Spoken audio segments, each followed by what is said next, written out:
দর্শক, শরীফ ওসমান হাদী হত্যার বিচার দাবিতে শাহবাগ অবরোধ করে বিক্ষোভ করছে ইনকিলাব মঞ্চ। সেখানে আছেন আমার সহকর্মী কাজী ফয়সাল, সরাসরি সেখানে চলে যাচ্ছি। কাজী, কি অবস্থা এখন শাহবাগ মোড়ে? শাহবাগ মোড় মূলত এখন পুরোপুরি বন্ধ রয়েছে যানবাহন চলাচল, যেহেতু ওসমান হাদীর হত্যার বিচারের দাবিতে এখানে ইনকিলাব মঞ্চের নেতাকর্মীরা তারা এখানে অবস্থান নিয়েছেন। শুরুর দিকে কিন্তু তারা সড়ক অবরোধ করেননি, কিন্তু এই মুহূর্তে তারা সড়ক অবরোধ করে আছেন এবং কোনো ধরনের যানবাহন কিন্তু চলাচল করছে না শাহবাগ দিয়ে।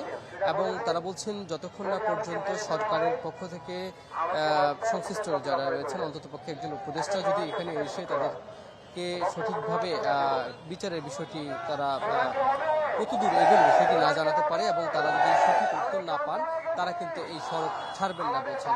তারা বলছেন যে ওসমান হাদীর হত্যার যে তারা আলটিমেটাম দিয়েছেন সেই আলটিমেটামের সময়ও কিন্তু সানশাইন আটা ময়দা সুজি ভালোবাসায় তৈরি এড়িয়ে গেছে। এই কারণে তারা এখানে অবস্থান করছেন। আমরা দেখেছি কিছুক্ষণ আগে কিন্তু এই ওসমান হাদী হত্যার বিচারে তারা যে অনড় থাকবেন সেই বিষয়ে তারা কিন্তু শপথ বাক্য পাঠ করেছেন।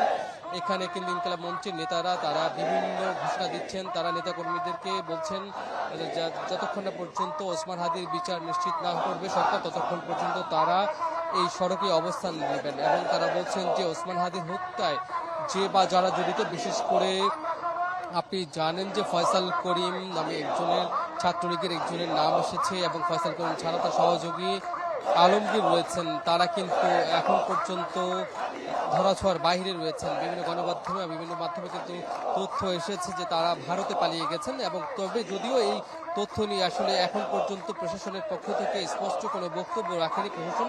তারা এখনো বলেনি আসলে এই মূল হোতা যারা রয়েছেন তারা কোথায় আছেন। তবে তারা বলছে মূল হোতাদের বিচার আওতায় না আনা পর্যন্ত এই হত্যাকাণ্ডের জন্য তারা বিচারের দাবিতে তারা লড়বেন এবং যতদূর পর্যন্ত তারা আন্দোলন করা প্রয়োজন হয় তারা সেটি করবেন এবং সরকারের প্রতি তারা এই আহ্বান কিন্তু জানাচ্ছেন। কাজী ফয়সাল, আপনাকে ধন্যবাদ। দর্শক, শাহবাগ থেকে সরাসরি যুক্ত ছিলেন কাজী ফয়সাল এবং সেখানে তিনি দেখাচ্ছিলেন যে শাহবাগ মোড় কিন্তু আপাতত অবরোধ করে বিক্ষোভ করছেন ইনকিলাব মঞ্চ, ফলে সেখানে যান চলাচল আপাতত বন্ধ রয়েছে।